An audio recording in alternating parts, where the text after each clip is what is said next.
you can make a ton of money. Like if you can do something for 12 months, you can not need for financial goodness pretty much for the rest of your life. I'm not saying you're gonna be hella rich, right, but you're not gonna need for anything if you can wait 12 months. If you can wait a decade, you're going to be above the 1%. If you can wait 10 years for an outcome, be able to do the doing without seeing the result for 10 years, you will be able to be above most achievement of most people. And if you can wait a lifetime and you don't even need to see the result of your doing this, even while you are alive, but know that it may get done after you pass, then I believe that you can change the world. Welcome to the Mindset by Design podcast with your host and NLP expert, Andy Murphy, where you will learn the tips, tricks, and strategies he teaches his world-class clients to give you the skills to dominate any business.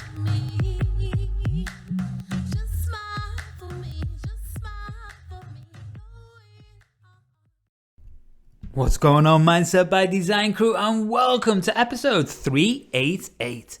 Hope you're amazing as always.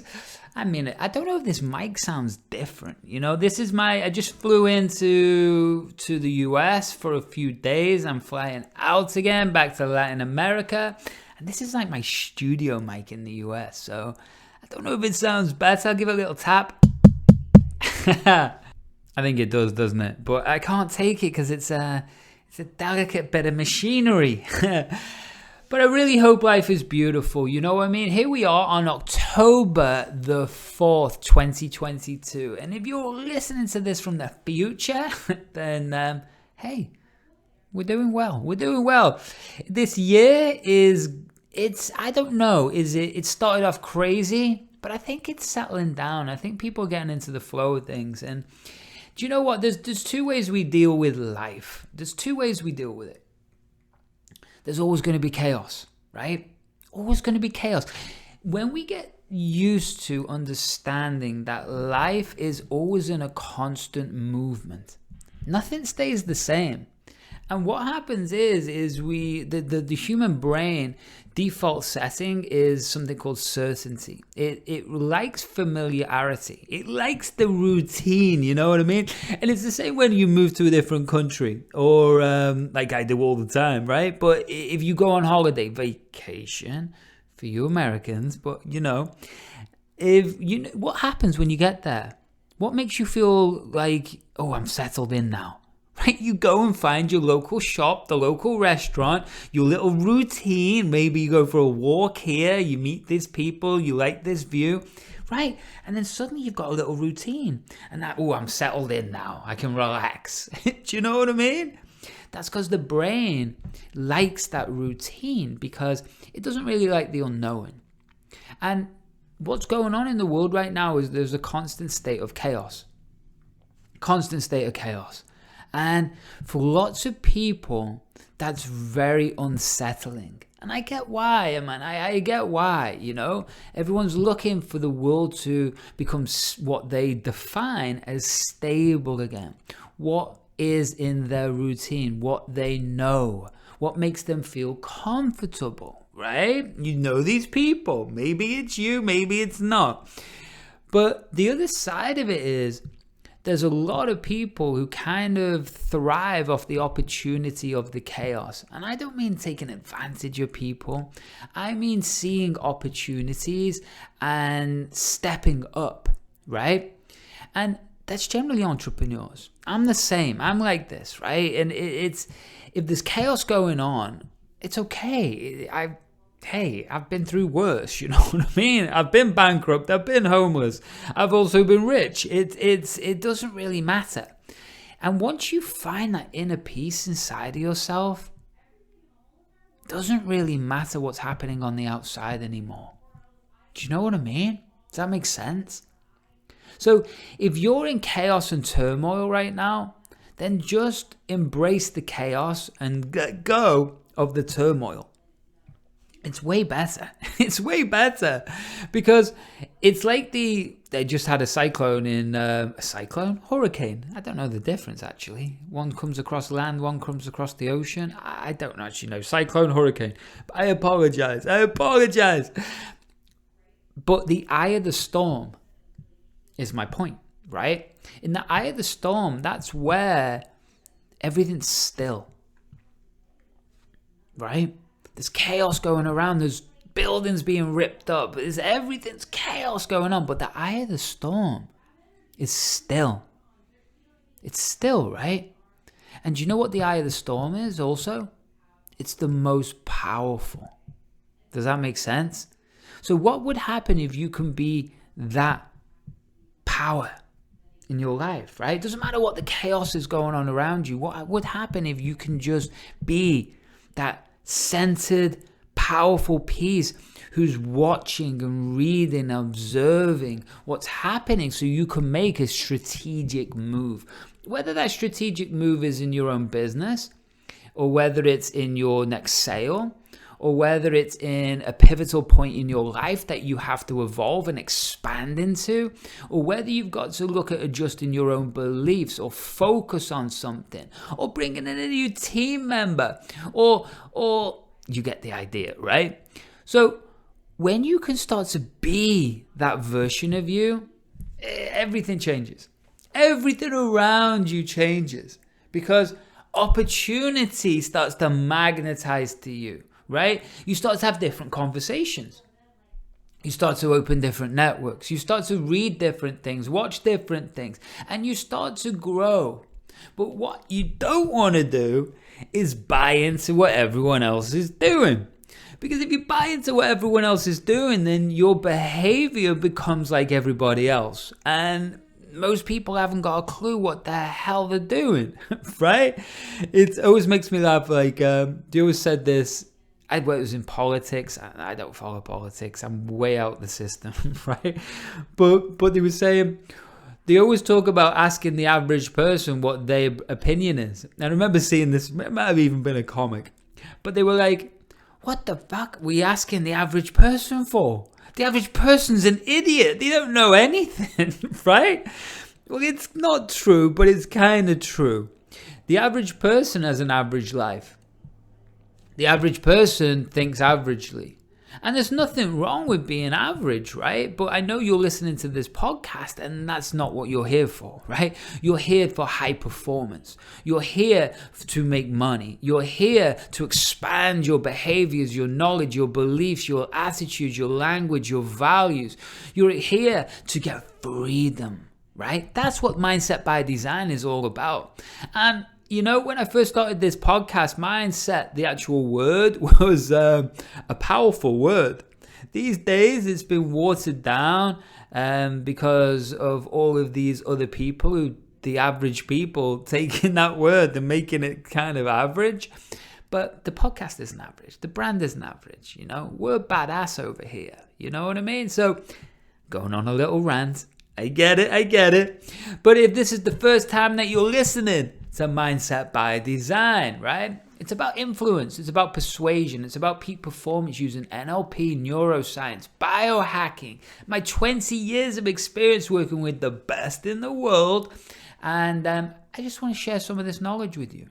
That's it. So you're here to become the ultimate you, because if you become the ultimate you, then you have an ultimate life. Sounds good? Of course it sounds good. And speaking of sounding good, before we jump into today's episode with the clip from Alex Hormozi, and if you don't know Alex is a beast. An absolute beast. But again, it depends what level you're playing at, right? You know, he's worth about 100 million. He's still young. He's in his early 30s. He's a deep philosopher, a highly skilled marketer, highly skilled mergers and acquisitions guy, highly skilled salesperson. And he's just an awesome dude. I really like Alex, right? So that's why I put that little clip at the start. You know, he's a badass. And he's obviously thinking bigger and bigger and bigger about his life right now and his legacy. And that's why I wanted to use this clip, right? Because I love that concept of 12 months.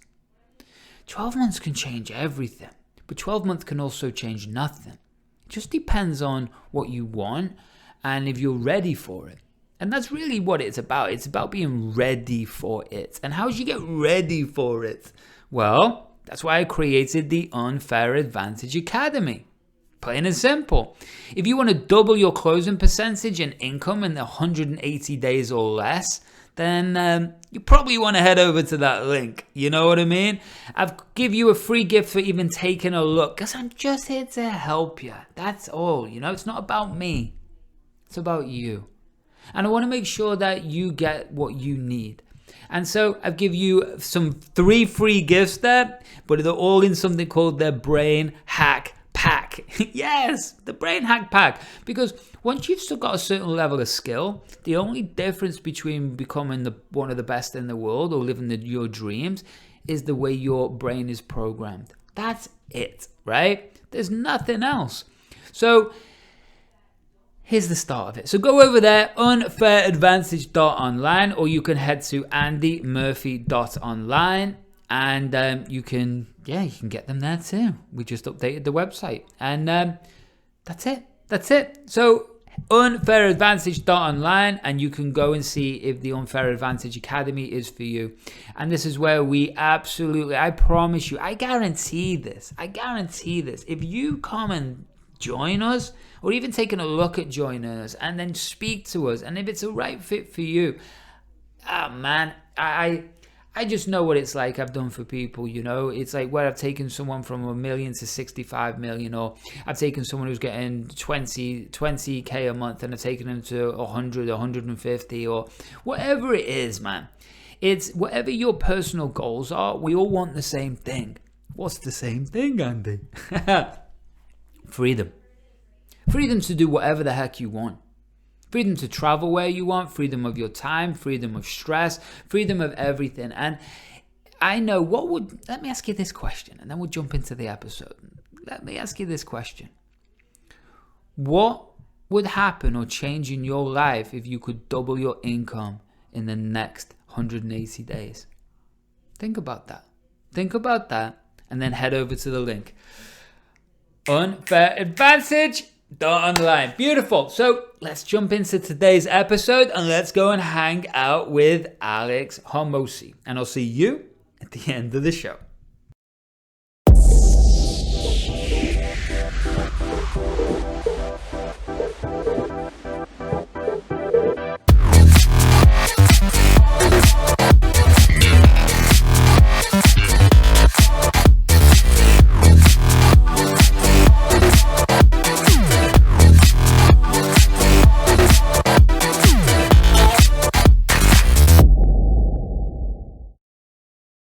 If somebody is starting from scratch, what are the traits, skill sets that they should be cultivating in order to up the odds of their success? They should focus on one thing in general rather than lots of different things that you're not sure about. Because if you're starting out, everything looks like an opportunity. So the correct answer is all of them are opportunities, but all of them won't work unless you pick one, right? And so you have to say no to all the other mistresses. So boom, you pick one. You have to learn how to advertise, which I define as the process of making known. So how do you let other people know about the stuff you sell? So you have to advertise. There's 6 ways to do it. I covered 5 just now. Cold outbound, whether that's content, whether it's running paid ads, whether it's affiliates, word of mouth. There's 6 ways you can do it.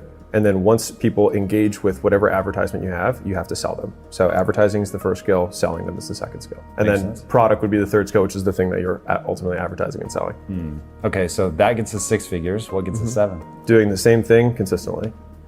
So usually once people do it in the beginning, they're sporadic, they're not consistent with it. Just the act of doing the same thing every day usually gets people to 100,000 a month, which sounds crazy to probably people listening, but most people who think that's crazy also haven't done it consistently for an extended period of time. And so I use something that I call the rule of 100, which is 100 primary actions, whether that's 100 minutes of content creation per day, 100 reach outs per day, $100 of ad spend per day. Like you have to pick one of them, but 100 per day, and you do that for 100 days, and I promise you'll be making 6 figures if you do that. There's 3 traits that people then they looked at, because they were trying to find habits of highly successful people, and when they actually pulled apart, it's not, and I hope I'm not contradicting anything, but there's people who are really rich who wake up really late and work really late, and there's people really rich who wake up really, really early, and there's people who are really rich who eat really healthy, and there's people really rich who drink Coca-Cola and eat French fries every day. And so there's all these things that we want to make as truths, but there's easy examples that counter those things. So it's like, what are the few things that are true, or at least that seem to be present in all of the situations? And it seems as though there were surprisingly few. And so the 3 common traits that they had that they had found were, one, that people have a superiority complex. They believe they're better than others, and they believe that they deserve more than everyone else does, and that they can accomplish big goals, right? So they have a bigger vision because they believe they deserve it, or whatever it is. That they were able to identify that. The second thing that they were able to identify is that they had crippling insecurity, and which is a paradox of paradoxes. They feel they'll never be enough, and they'll always be measured against the things that they've achieved. And so you've got this crazy dynamic between they think they're better than everyone, they think they deserve more, they want to go after this big hill, and at the same time, they fear they'll never be good enough, and they'll never actually achieve it, and they actually suck. And then the third piece, which kind of adds the beautiful like mix of this, is impulse control. Yeah. And so they're able to control their actions and focus on a single thing for an extended period of time. And so if you put those three things together, it's like you've got a big goal that's pulling you this way, you've got this big fear that you are running away from, and then you've got impulse control to keep you focused on the one thing that matters. Yes. And if you do that, if you are the type of person who has those traits, then you are very likely to be successful. Okay, crew, let me jump in there. I really just wanted to let that play, you know what I mean? That's badass. That's why I love Alex, right? He's very concise and very, obviously this is a clip and it's split up into sections, right? But he's very concise and it comes from wisdom. I always teach this, right? There's so many people out there in the marketing and business world who are white belts in every area, right? The white belts at martial arts background, right? Always about martial arts with me. So white belt, but they're not black belts, but they think they're black belts. But that's because they've not been graded, right? If they were graded, they'd probably find out they're a white belt with 2 stripes, right? They're definitely not a black belt. But Alex probably wouldn't even consider himself a black belt, right? Probably he's maybe a brown and 1 stripe, maybe a purple belt and 2 stripes, right? But he's not a black belt because a black belt would be a multi-billionaire, right? Elon's probably a black belt who's got like 5 degrees, right? 5-degree black belt. Not degrees as in school. Don't think he has any, right? No, he doesn't have any. But 5 Dan, right? 5-degree black belt. Or maybe 10, I don't know, but you get my point. That's the difference. So let's just focus on you for a second. Let's just focus on whatever business it is you're running. And if you're working for somebody else, that's cool. That's cool. It means you're an intrapreneur, right? You're working inside of someone else's pre-existing system. That's cool too. That's cool too. But you need to think like an entrepreneur inside of that system. And by doing that, what you do is take full responsibility for that role, right? And then who knows, in the future you could work for yourself, but that's not the goal. The goal is to be successful, happy, make money, and be healthy, right? That's it.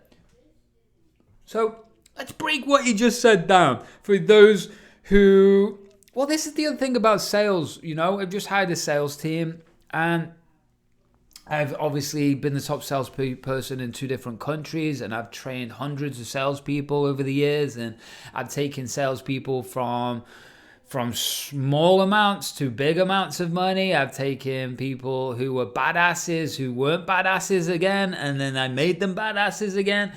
We've done it all.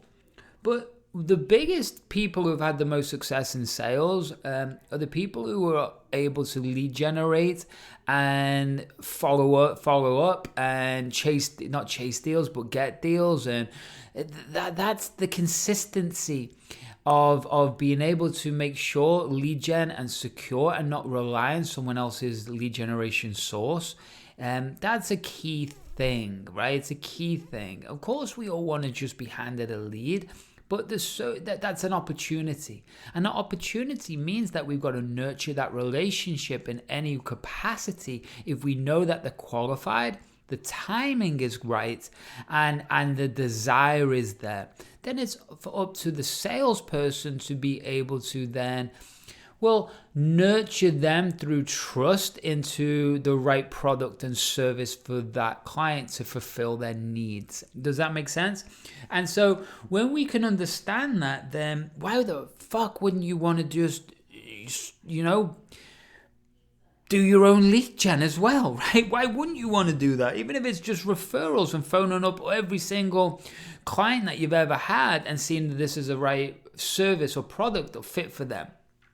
Of course you would. It'd be silly not to. It's your money, right? So what's beautiful for the entrepreneurs, and whether you want to be an intro or entrepreneur, is that you got to advertise, right? Let's go back to what you just said at the start, right? You got to advertise.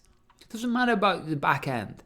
It means nothing. The sale is the easy bit, to be honest. If the marketing's right and the offer's right and the desire and need is right, then the sale should be done. But everyone focuses on the sale. I get it, but there's two parts of the equation. So whether you're doing cold outreach, right, whether you're doing paid ads, affiliates, word of mouth, or content strategy, or others, then why wouldn't you as a salesperson be doing that for yourself, for the company that you're working for? Well, you should be, right? Because who gets paid from it? You, right? So you need to build your own personal branding to be able to then people magnetize to you, and then you basically putting them into a product or service. So if you're not doing advertising for yourself, do it. But as an entrepreneur, if you're running your own business, then you make sure that you're doing this stuff every single day, something, right? And it can be automated. A lot of mine is automated, you know what I mean? Besides the original content, like the podcast, but the podcast that gets chopped up. It doesn't right now, actually, because there's so much video going out. We're pumping out a video a day, a quote a day, and a short clip of audio mixed with video from the podcast every single day. So there's 3 pieces of content going out across my social media every day. And what we're doing right now is we are tweaking and tuning the metrics, because that's a whole different game in itself. So I have somebody, my assistant, who organizes all of that, and then their job is to start tweaking this stuff so it starts to get views, right? And then I have a full-time video person who is constantly cranking out this content. I'm creating content, and this is what we do, right? And then I have a salesperson or a couple of salespeople. I have appointment setters, and this is all for the Unfair Advantage Academy. And what it's really about is finding you.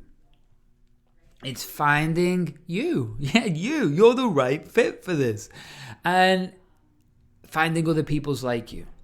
Because what that means is then we're able to grow a beautiful community. I'm able to really help a specific audience change their lives, create more money than they ever have in their life, and fulfill their dreams. That's what this is about, right? So that's the advertising side. Then you've got obviously the selling and the product fit. But I love what he said about what's the difference between 6 and 7 figures. Did you hear that? You remember that? The same thing. Just doing it consistently. That's the difference, right? Putting out an episode every single week of a podcast for the past 8 years. Do you think that shows a bit of consistency? Of course it does, right? Have I missed a few weeks here and there along the way? Yeah, definitely, right? And there's only 52 weeks in a year. So 52 times, right? We're doing it 7-8 years. That doesn't add up, right? So there's gaps in the middle. But over the past couple of years, it's been solidly consistency. And that's why the podcast is really growing now. You know, we do good numbers, and the numbers are only going to get bigger and bigger and bigger. So then I'm going to go and get guests again. I haven't done that in a long time. The odd one right here and there. But we'll get guests again. And but the most important thing for me is to get out there. And then that makes it easier for the sales team. It makes it easier because people know, like, and trust me, because I'm putting out badass stuff. That's the most important thing, to help people. Whether they buy or they don't buy, I just want to help people. So what's the next thing? The rule of 100. Rule of 100 is awesome, right? So 100 minutes, 100 reach out, $100 on an ad spend. Cool. And there's many other hundreds that you could do. Again, are you doing that all yourself? Well, maybe not, right? Maybe not. And that's the difference. So what my thing is we do the ad spend, reach out. Yes, it will be. And 100 minutes of content, that's 90 minutes of content. Well, not quite as much as that, but we're on the way. Do you know what I mean? We're on the way. So when I build in the interviews that I'll be going on, and we across all platforms, it all adds up. It all adds up. So, but doing that for 100 days will create a hack in an algorithm. But if not, at least it gives your existing audience or an audience that you're building content so they can get to know you. And that's all social media really is. It's just getting to know you. That's it. So what's the third point you spoke about? The key 3 traits of highly successful people. And I want you to think about yourself and be honest with this. Because as he went through it, it made me laugh, because obviously I know this stuff and would teach this stuff, but it made me laugh because it's he's kind of right in a way, right? What was number 1? Can you remember? Superiority complex. Now, I don't like the way it was described, but I can understand it. And let me explain what I mean. I don't feel I'm better than anybody. I've been out for dinner with royalty in LA, and then the next morning I've gone and hung out with homeless people at Venice Beach, right? I don't feel I'm better than anybody. But, and there is a but, I feel I deserve the most incredible life. That's what I feel. I feel I deserve absolute luxury. I feel like I deserve absolute freedom. I feel like I deserve to be able to help my friends and family in any capacity that I choose, right? That's what I feel. Do you know what I mean? And so that's what drives me, right? It's unapologetic to me. I must live a certain way, and it's not about shiny cars, and I don't give a shit about any of that, right? I like a nice place to live. That's probably all I care about. And then the freedom of being able to just travel and do what I want and invest in where I want, and just that's what I want, right? So superiority complex, not that I'm better, but I deserve better, right? And then it's about, well, everyone deserves that, so go and get it. But if you're not going to get it, I'm going to get it, right? So it's kind of a little different. It's not a complex and it's not superiority, but it's like I deserve more. Do you know what I mean? So I don't know where you are with that, but what rings true? Have a little think. Number 2 was insecurity or fear. yeah, for sure, right? The fear is me not achieving it. So I make sure I do achieve it. Do you know what I mean? And also the other fear is I never, ever am going and making sure that I stay away and from where I came from in my life and towards what I know is the ultimate version of me, which is full philanthropy and helping as many people as I can while I'm here on earth, because that's all I want to do. Right? So the fear of not doing that and not being that philanthropist and not helping hundreds of thousands, millions of people or whatever it ends up being, and not living my life in full service, the fear of not doing that is what drives me. It really, really is. I know you could take away everything I've got and I could start again from scratch and I'd be fine. The reason I know that, because I've had to do it many times. Right? I've had to do it in my life many times, whether it's business partners stealing my money and ripping me off, whether it's something happens and everything goes wrong, whatever it is. I'm not afraid of that. I don't care about that. I know what it's like to be homeless, right? Living on couches. I know what it's like to have all my things in the boot or the trunk of my car. I know what it's like not to be able to afford food and rent. I know what all that's like. That doesn't scare me. Who cares about that? You're always working out somehow, some way, right? But what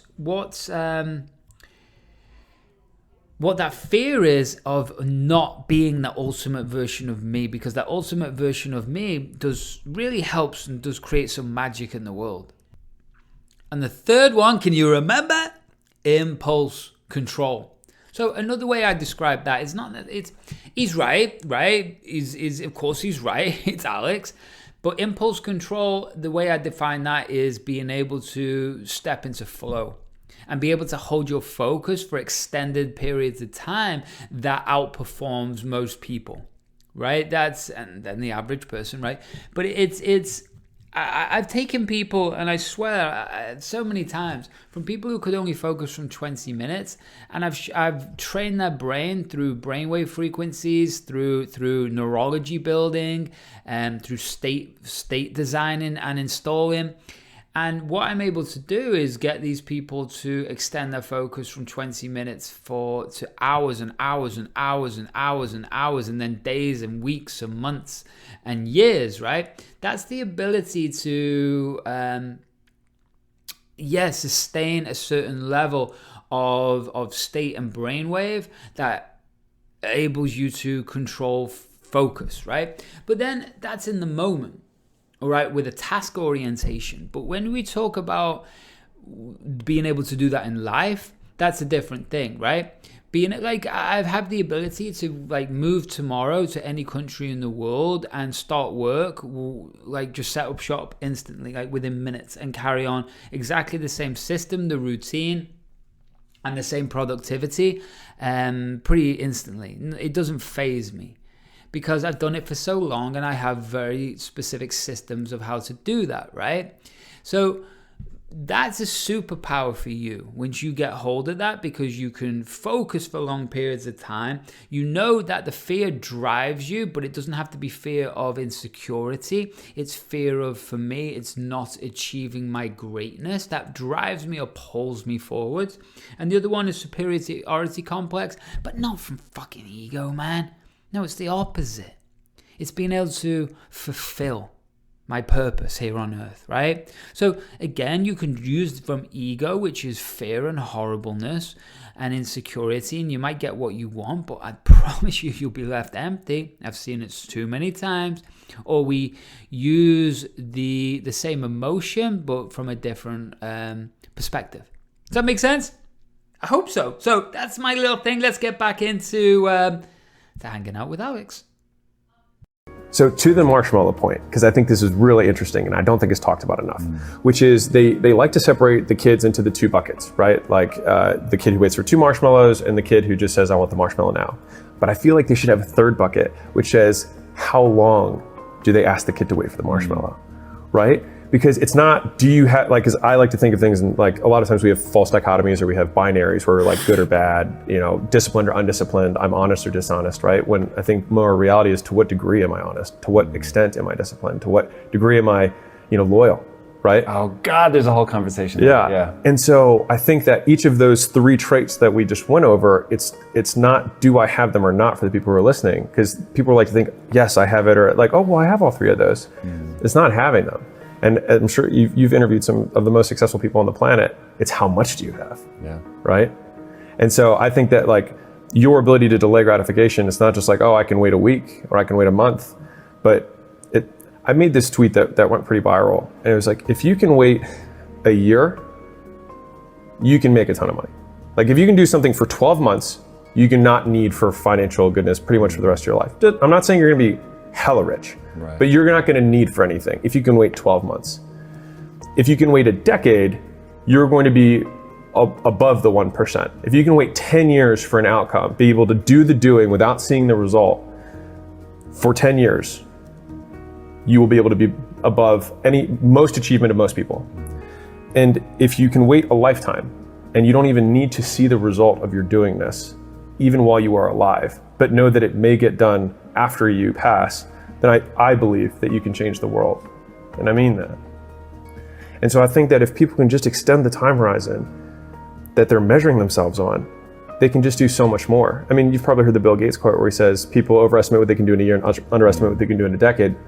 I think it's the same thing, just continue to draw it out. And I think as we've been able to, achieve more leverage and make more money, et cetera, my horizon has extended. And when I listen to the people who are the people who I want to emulate, I can almost tell by the measurement of money that they talk about and the measurement of time that they discuss how successful they are or how successful I think they're going to be. Like, if I talk to a 25-year-old and he's talking about what he wants to do in 2 decades and his whole plan of what he's going to do, as long as he's not just blowing smoke because he's heard an interview from me, then I'm like, this kid's got it. He gets it. He gets it. And most people just don't think they can't wait 90 days. Most people can't even wait a month, right? They start a diet and 14 days later they don't have a six pack and they can't wait.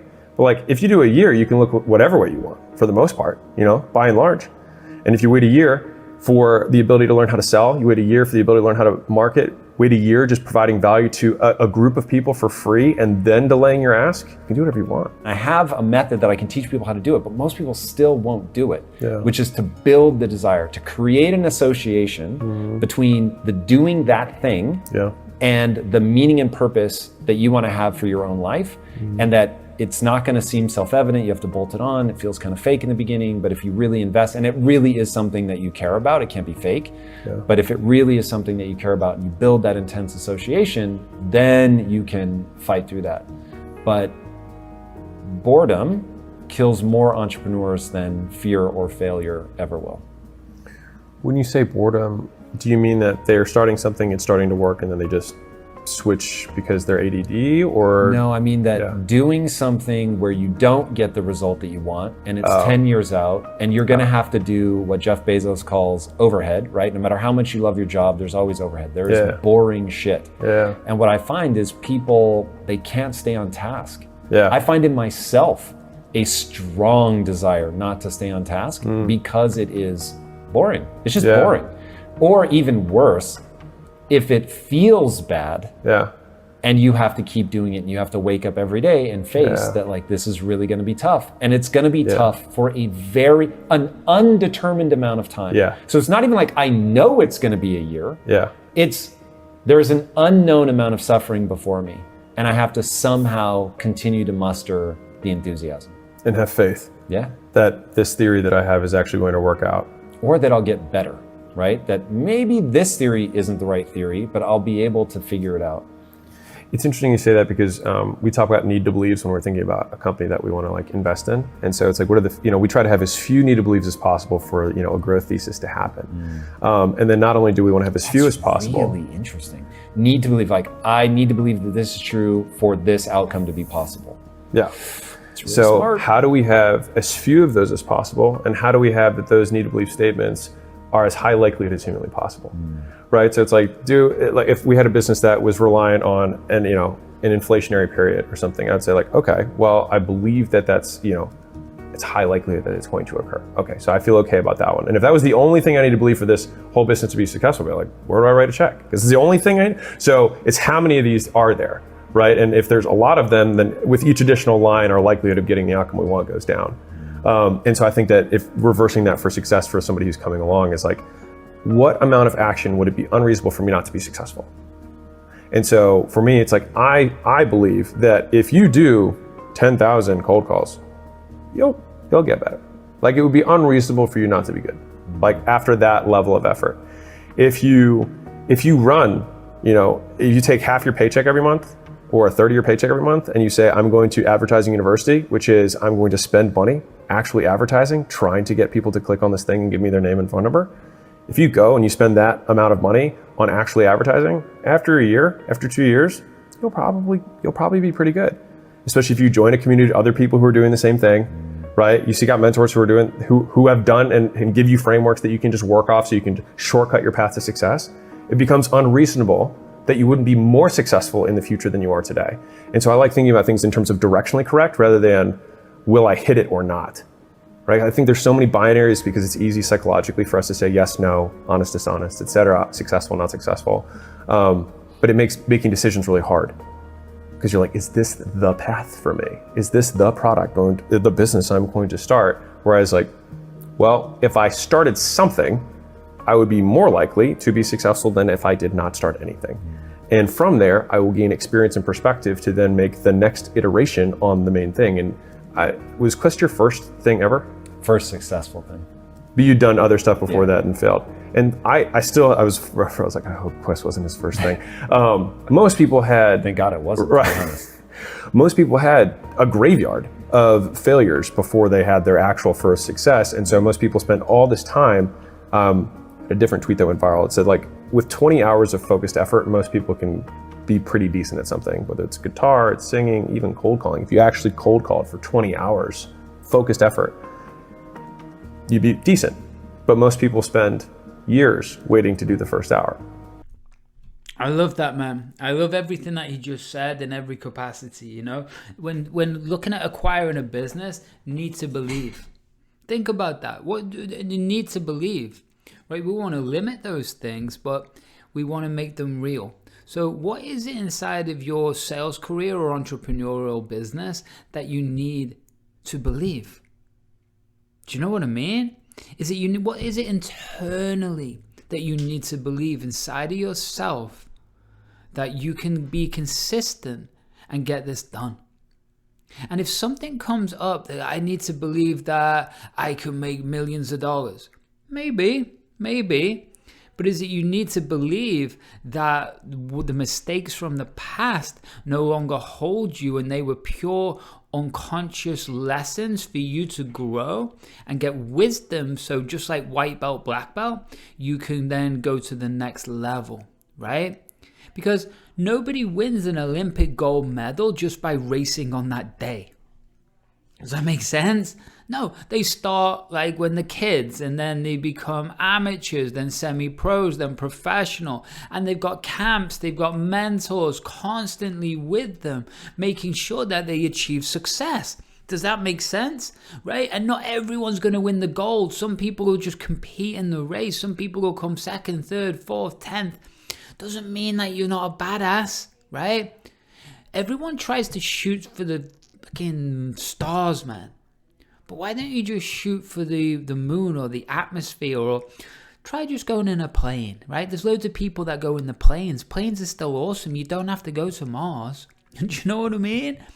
Or a different galaxy, or through a black hole. It's like, let's just calm it down, right?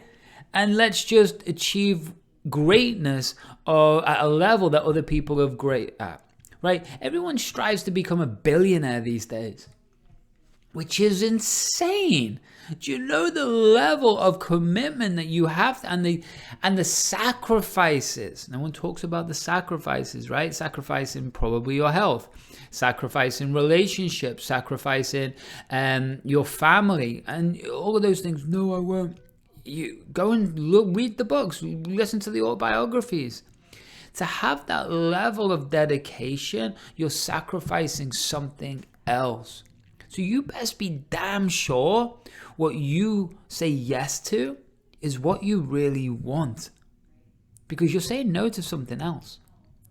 So if you're growing a business right now, if you're smashing it in sales right now, if you're got an idea about something, then you best be sure that you want what it can give you, or you want the end result, and then it's about building the machine to take you to that destination, right?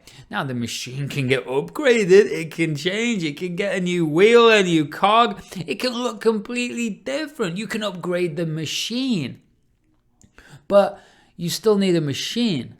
So then you've got to learn how to build a machine. Does that make sense? And what Alex said was something absolutely brilliant. And did you know who was interviewing? The guy who created Quest bars, right? You know that? Yeah. So Alex said something brilliant. He gives it most successful, not most, I'd say all, right? Unless you're, I don't know, like Tom Cruise, who I think got every acting job that he ever went for. Do you know what I mean? Things like that. But there's always outliers and freaks. But for 99.9999999% of the population, we have a graveyard of failures in the past. Of course. But that makes sense, right? White belt, black belt. It's you always are going to have that. That's how you learn, man. That's how you grow.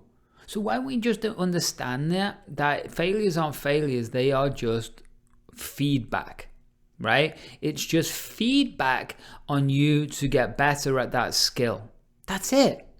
And so what we've got to be as entrepreneurs or intrapreneurs is constantly having behavioral flexibility to adjust and constantly pivot and understand that nothing is still Nothing remains the same, everything in constant motion, including sales performance, including business, including markets, right? Including dynamics of cultures, including everything. But it doesn't matter. We just keep getting better.